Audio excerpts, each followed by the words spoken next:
Good morning mga master, magandang araw sa inyong lahat. Ang gagawin natin ngayon ay restoration.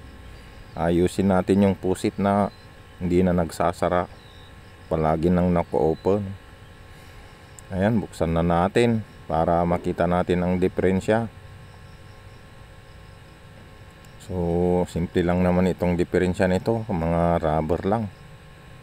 Kaya lang ito walang mabibiling nung tawag nila doon. Kaya ayusin na lang natin. Palitan na lang natin ng rubber. Gupitan na lang natin ng interior ng motor. So ayan, natanggal na natin.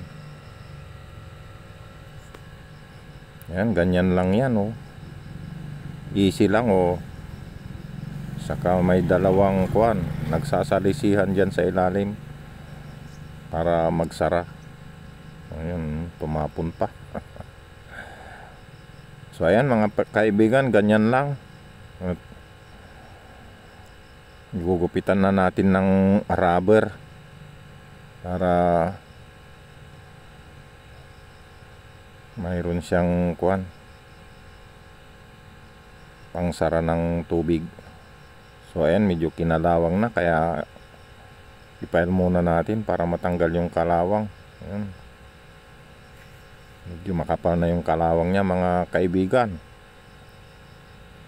So ganyan, tinanggal ko lang sa pamamagitan ng file yung niya, yung kalawang niya. Tapos nung natanggal ko, yan, nilagyan ko na ng rubber. Yan, pinukbok ko ng konti, ayun, lumabas na oh. Ganyan lang nasa ilalim niya. Yun yung rubber niya, lusaw. So palitan na lang natin.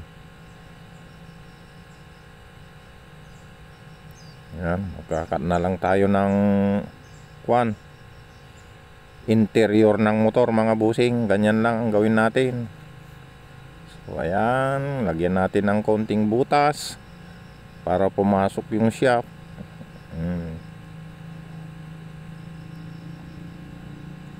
Yan, ganyan lang. Tapos sinuksok ko, tapos ginupitan ko. Ayos na. Save na yung 350 mga friends. Ang mahal ngayon ng ganyan.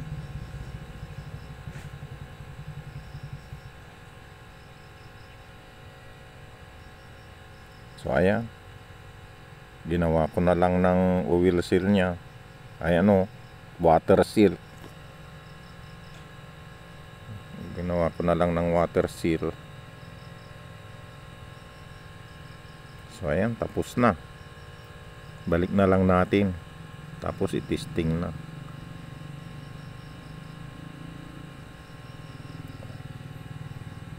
Ayan. Inayos ko lang na ginupitan para maganda. Para hindi siya maglilik.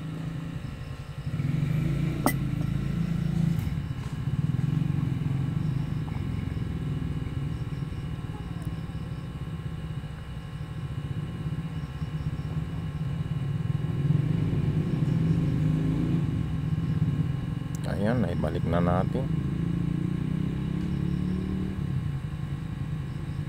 So ganyan lang, madali lang yan.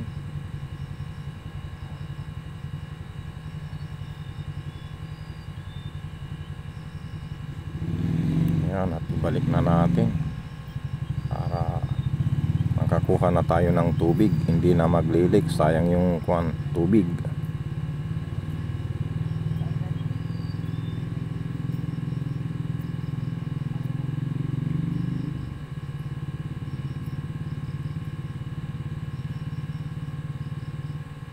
Dali lang mga kaibigan, mag-restoration. Yan, i-restore lang natin para sayang yung 350. Yan, ipitan na natin at ibalik na natin dun sa Ayan, okay na master. Balik na natin yung knobs nya, yung handle. Ayan. Tapos ayan, pinupok ko ng konti para dumikit. Tapos ibalik na natin yung tornilyo para tapos na. Saka na natin ibalik doon sa may tubig at matisting na natin. So ayan mga guys, tapos na yung problema natin. Nakasave tayo ng 350. So ayan, ikabit na natin mga friends. Testing. O ayan, saradong sarado. Okay, wala na yung tagas. O ganun lang mga friends ang gawin nyo para hindi masayang yung pusit. Okay na. Yan na, may tubig na. Galing. So hanggang doon na lamang mga friends. Salamat sa inyong walang sawang panonood sa aking munting channel. Ayun.